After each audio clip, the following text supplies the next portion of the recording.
ሂሩቴ እንዴ ምን ነው? አይ ደህና ነኝ። አይ ደህና ነኝ። እንዴት ታዲያ በኩለ ሌሊት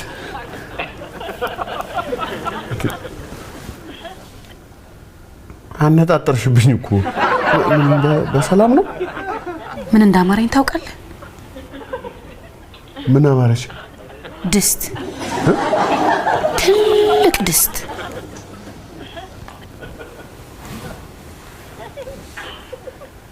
አረገሽ እንዴ? አይ ማርገዝ እንኳን አላረገዝኩም። እንዴ አስደነገጥሽኝ እኮ። እንዴ ታዲያ ሂሩቴ ካላረገዝሽ ታዲያ በዚህ ሰዓት እንዴ ድስት ሊያምርሽ ቻለ?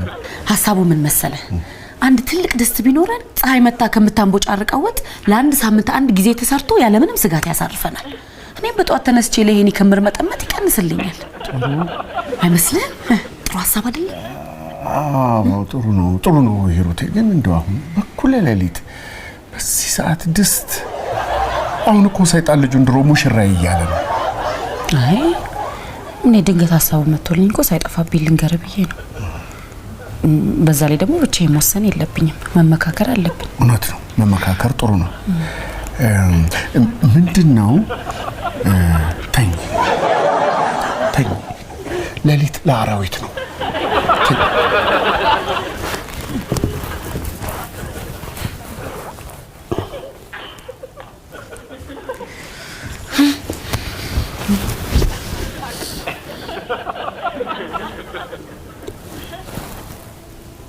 ሂሩቴ ወይ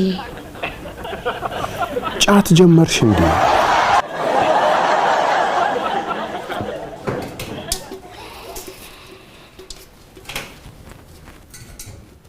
ሄኒ እንዴት አደርክ? ነው ካራቲስት ፈሪያለሽ? ካራቲስት? የም ካራቲስት? አሁን አንድ ካራቲስት ማለት ነው መተፍት ላይ ቆሞ ማለት ነው።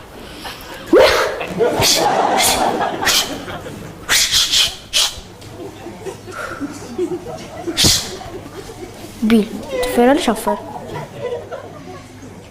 ነገሩ የጤና ስላልሆነ ልፈራ ይችላል እኮ ምን? ስለዚህ ካራቴ ካልተማርኩ ትምህርት ቤት አልሄድም። ሄኖክ ጸጉሬ በሽበት እንዲወረድ ትፈልጋለህ? ሽበት ለምን እንደሚወጣ ታውቃለህ? እኔ እንጃ። ለምንድን ነው? ልጅ እናቱን በሆኑ ባልሆኑ ማበሳጨት ሲጀምር የእናት ጸጉር በሽበት ይከበባል። የአጤ ዝፋን ጸጉር ለምን በሽበት እንደተወረደ አሁን ገባ።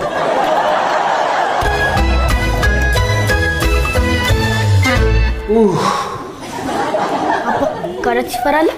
ምን ካራቴ ትፈራለህ? እኔ ቀልደኛ። ሲጀመር እኔ የፍራቻን ቃሉን ትርጉሙን አውቀዋለሁ። ወላ ካራቲስት ወላ ጁዶ ብትል ማንንም አልፈራም።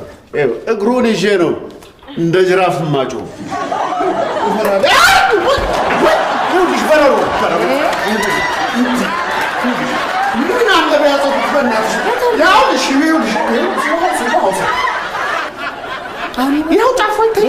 ይሄ በረሩ ነው። ምንድን ነው ፈልጎሽ? በረሩ እኮ ነው የሚመስለው። ለምንድን ነው ፀሐይ ማታጸዳው? እኔ ልድም። ስለዚህ ሁለታችሁም ካራቴ ትፈራላችሁ ማለት ነው። ትምህርት ቤት አልሄድም። እግሬን ነው የምሰብረው እንዴ? በረሮ የፈራው እንደው አንተን መፈራ መሰለኝ። ለብረማቴ ነው ይሄ የሻሽ የተባለ ልጅ ነው። ባለፈው ሳምንት አርብ ሄኖክ ሰነጥቀዋለሁ።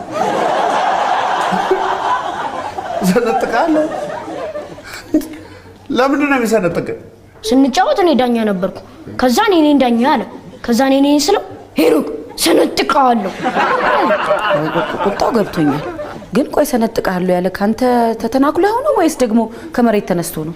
ኧረ እኔ አልተተናኮልኩትም። ዝም ብሎ ከመሬት ተነስቶ ነው እንጂ ችግር የለውም እኮ መሰንጠቁን ይሰንጥቅ። ትላንትና ደግሞ አስደንጋጭ ነገር ተነገረ። ምን አለ? መጣና ማለት ነው ሄኖክ ሰንገዋለሁ። ሰንጋለሁ? መሰነግ እኮ ከባድ ነገር ነው። ያዋጣዋል ግን እኔ አሁን ያሳሰበኝ አደጋው ታይታችኋል?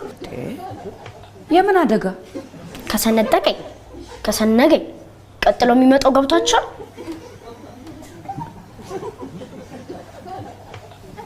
ምንድን ነው የሚመጣው ቀጥሎ? ምን ሊያደርግህ ነው? ሊሰለቅጠኝ ነው። እኔ ደግሞ በተለይ በዚህ ጊዜ መሰልቀጥ አልፈልግም። ታዲያ ወይ መሰልቀጥ የምትፈልግበትን ጊዜ ንገረው። ያትቀልድ እንጂ በስዬ እያስፈራሩት እኮ ነው። ቆይ አንተ እንደዛ ሲያስፈራራ ዝም አልከው? ወንድ አይደለ እንዴ? አፍንጫውን አትለው አልኩት እኮ። ተው እንጂ አፍንጫው። አይ ትዕግስት ፍራቻ አይደለም አልኩት። ጥሩ ብለሃል። ወይ ተረት ትዕግስት ፍራቻ እያልክ እንደሙሉ ቀን ተረት ተረታለን። ፈሪ አፍንጫውን ብትለው እኮ ደግሞ አይናገርህም ነበር። እናንተ ምንም አይገባችሁ። ኢዮስያስ እኮ ሁለት ትልልቅ ወንድሞች 8ኛ ክፍል አሉት። እንደውም ትዕግስት ፍራቻ አይደለም ላልኩትም ለወንድሞቹ ነገር አስደግሳለሁ ብሎ ነው። ይሄ ኢዮስያስ የምትለው ልጅ ቤተሰቦቹ እንትን አላቸው እንዴ? ወፍጮ ቤት? እኔ እንጃ። ምን ሊያስፈጭኝ ይችላል ብለህ ታስባለህ? እንጃ። አጣራ። ለማንኛውም አይ በቃ ወንድሞቹ ከፈጩኝማ ምን ተረፍኩት። እኛ ትምህርት ቤት ሁሉም ወንድምና እህት አላችሁ። ሲጣሉ ይተጋገዛሉ። እኔ ግን ብቸኛ ነኝ። ማንም የሚያግዝልኝ የለም። መጨረሻ መደቆስና መፈጨት ብቻ ነው። ማንኛውም ዛሬ ትምህርት ቤት አብረን ሄደን ለዳይሬክተሩ ማሳወቅ አለብን። ምን እንዴት ነው ለዳይሬክተሩ የምንነግራቸው? አሁን ልጆች ያስቸግሩኛል አላልክም? ከምትፈጭ አይሻልሽም? ከምትሰነጊ እንዴማ እናንተ ዳይሬክተሩ ጋር ከምትሄዱ ልጅ ብትወልደሻል? የቱ ቀን ዳይሬክተሩ ጋር ከምትሄዱ ብትወልደሻል? አይሻልም። ወንድምም እህትም የምትወል እናት እንዳለች ማወቅ አለባቸው። አለበለዚያ ይሄ ልጅ እኮ ብቸኛ ነው ብለው ትምህርትን ተረጋግተህ እንዳትማር እያደረገ ነው። ስለዚህ ለዳይሬክተሩ ሄደን ማሳወቅ አለብን። ቶሎ በልብስን ቀይርና ጠብቀኝ፣ አብረን እንሄዳለን። ምን ተፈጠረ? አርፋ አትቀመጥም ነበር? ወይኔ ተሰለቀጥኩ።